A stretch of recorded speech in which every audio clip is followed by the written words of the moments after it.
आज की इस वीडियो में हम बात करने वाले हैं सरसों की बुआई के बाद सरसों की सिंचाई हमें कब कब करनी चाहिए और कब हमें सरसों की सिंचाई नहीं करनी चाहिए। सारी जानकारी आपको इस वीडियो में मिलने वाली है, तो वीडियो को अंत तक जरूर देखिए। चलिए दोस्तों, वीडियो को स्टार्ट करते हैं। तो किसान भाइयों, बात आती है सरसों की पहली सिंचाई की। तो किसान भाइयों, सरसों की बुआई से लगभग 30 से 40 दिन में सरसों की सिंचाई करनी चाहिए।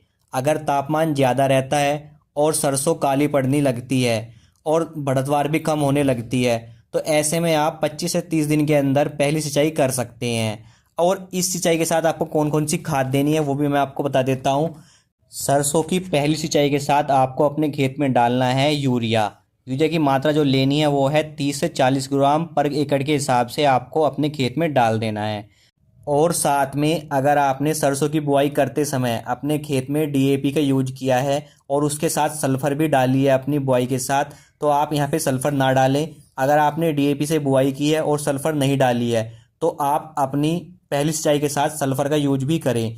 और यहाँ पे सल्फर की मात्रा कितनी लेनी है, वो लेनी है आपको 3 से 5 किलोग्राम ले सकते हैं पर एकड़ के हिसाब से आप सल्फर डाल दें पहली सिंचाई के साथ।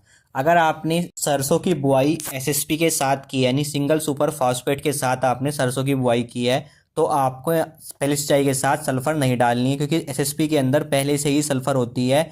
तो आपको अब सल्फर डालने की कोई ज़रूरत नहीं है। अगर आपने डीएपी से बुआई की है और सल्फर नहीं डाला है, तो आपको सल्फर अपनी पहली सिंचाई के साथ देनी है। वो मात्रा मैंने आपको बता दी, 3 से 5 किलोग्राम पर एकड़ हिसाब से आपको लेनी है। अब आपको मार्केट में सल्फर दो वैरायटी में मिल जाएंगी। एक तो आपकी दानादार वैरायटी में, दूसरी आपकी पाउडर फॉर्म में। तो दानेदार वैरायटी में जो सल्फर आती है वो आती है सल्फर बेंटोनाइट। इसकी जो 90% मात्रा होती है, इसकी आपको आप मार्केट में आराम से मिल जाएगा ये। इसकी मात्रा अगर आपको लेनी है तो कितनी लेनी है, 3 से 5 किलोग्राम पर एकड़ के हिसाब से आपको इसका छिड़काव कर देना है अपने खेत के अंदर। साथ में जो पाउडर फॉर्म में सल्फर आती है वो आती है सल्फर 90% WH और WG के नाम से आपको देखने को मिल जाएगी। इसका आपको अपनी सरसों की खेती के अंदर छिड़काव करना है। जब आपकी पहली सिंचाई हो रही हो तब आप इसका छिड़काव कर दीजिए। तो इसका लिए मात्रा क्या लेनी है, आपको लेनी है 500 से 700 ग्राम लेना है पाउडर फॉर्म में। प्रति एकड़ के हिसाब से आपको 150 से 200 लीटर पानी में मिलाकर इसका स्प्रे अपनी सरसों के पौधे पर कर दें। सरसों की खेती में आवश्यकता होने पर आपको दूसरी सिंचाई 75 से 80 दिन के बीच में कर देनी है।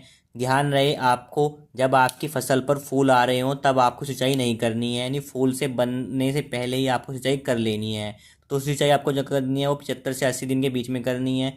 और जो तीसरी सिंचाई आपको जो करनी है वो आपको करनी है जब आपका दाना पक रहा हो, उस टाइम पे आपको तीसरी सिंचाई करनी है। और इसका दे होना है 100 से 110 दिन के बीच में आपको तीसरी सिंचाई जरूर कर देनी है। ये आपको काफ़ी लाभदायक होगी तीसरी सिंचाई। इसमें आपकी सिंचाई से क्या होगा, इससे आपका जो दाना होगा मोटा बनेगा, दाने में वजन होगा। तो इस तरीके से आप 3 सिंचाई कर सकते हैं। आप टोटल 4 सिंचाई करनी होती है सरसों की बुआई में। एक आपका सरसों बोने से पहले, दूसरी आपको 30 से 40 दिन के बाद, तीसरी आपको 70 से 80 दिन के बाद, चौथी आपको 100 से 110 दिन के बीच में।